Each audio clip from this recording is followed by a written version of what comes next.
గత 7 సంవత్సరాలుగా రాజవరపు ధనలక్ష్మితో అక్రమ సంబంధం ఏర్పరచుకొని తన భర్త తనను వేధిస్తున్నాడని భార్య కుసుమకుమారి ఆవేదన వ్యక్తం చేసింది. ఈ సందర్భంగా కుసుమకుమారి మీడియాతో మాట్లాడారు.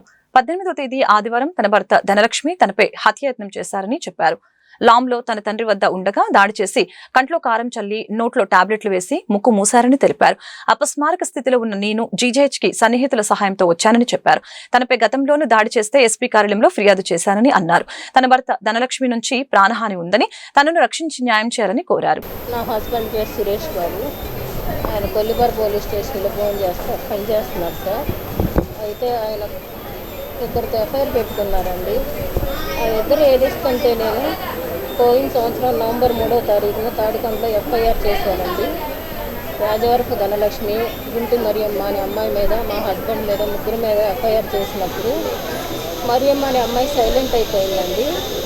ఈ రాజవరపు ధనలక్ష్మి అనే అమ్మాయి అయితే అప్పటి నుండి నన్ను వెంబడిస్తూనే ఉందండి. నన్ను చంపడానికి డ్యూటీకి వస్తున్నా పోతున్నా నాకు వార్నింగ్లు ఇస్తుందండి.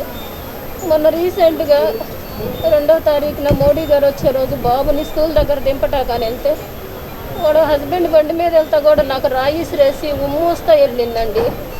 అప్పుడైతే నేను సిఐ గారితో కూడా మాట్లాడొచ్చానండి. మొన్న 14వ తారీఖు నైట్ తన హస్బెండ్ ఫోన్ నుండి నాకు ఫోన్ చేసి ఇద్దరు బెదిరించారండి. తనైతే అసే కుసుమ నిన్ను పుట్టించిన మేము దగ్గరికి పంపిస్తానని చెప్పి నాతో ఛాలెంజ్ చేసిందండి. అయితే మొన్న ఆదివారం మా హస్బెండ్ పొద్దున్నే నాకు 4:30కు ఫోన్ చేసి అప్పటి నుండి నా పిల్లల్ని కేసు పెట్టిన దగ్గర నుండి నా ముగ్గురు పిల్లల్ని పెట్టుకుని నేను గుంటూరులో ఉంటున్నానండి. నా హస్బెండ్ లాంలో మా ఓన్ హౌస్లో ఉంటున్నాడండి. అయితే తను నా హస్బెండ్ నా పిల్లల దగ్గరికి నా దగ్గరికి రానిట్లేదండి.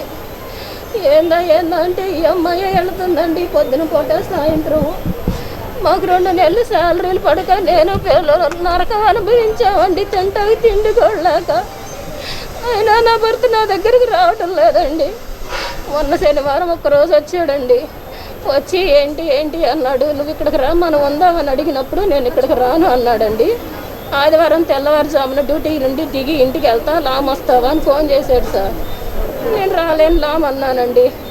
అని ఎందుకో ఒక్కదాన్ని అట్ట పడుకుంటే పిల్లలు గుర్తొచ్చి నా భర్త గుర్తొచ్చి ఏడ్చుకుంటా ఆదివారం సోమవారం సెలవే కదా నా హస్బెండ్ దగ్గరికి వెళ్దామని చెప్పి నేను 6:30కు బయలుదేరి లామ్ వెళ్ళానండి. వెళ్ళేసరికి నా హస్బెండ్ లేడు, ఇంట్లో లైట్లు వేసి ఉంది. లైట్లు వేసి ఉంటే వస్తాడు కదా అని కూర్చున్నానండి. కరెక్ట్గా 7:20కి ఈ అమ్మాయిని ఎక్కించుకొచ్చాడండి రాజవరపు ధనలక్ష్మిని ఎక్కించుకొచ్చినప్పుడు ఈ అమ్మాయి దిగి లోపలికి వచ్చింది. ఏంటే నువ్వు నా ఇంటికి వచ్చావంటే నన్ను ఎగిరి కొట్టింది సార్. అంత దూరం పడ్డానండి నేను. నా ఇల్లు అంటావేంది సురేష్, నా మగుడు, ఇది నా ఇల్లు, నా మగుడు, నా ఇల్లు అని కొట్టిందండి. కొడతాం అంత దూరంలో పడ్డా నేను.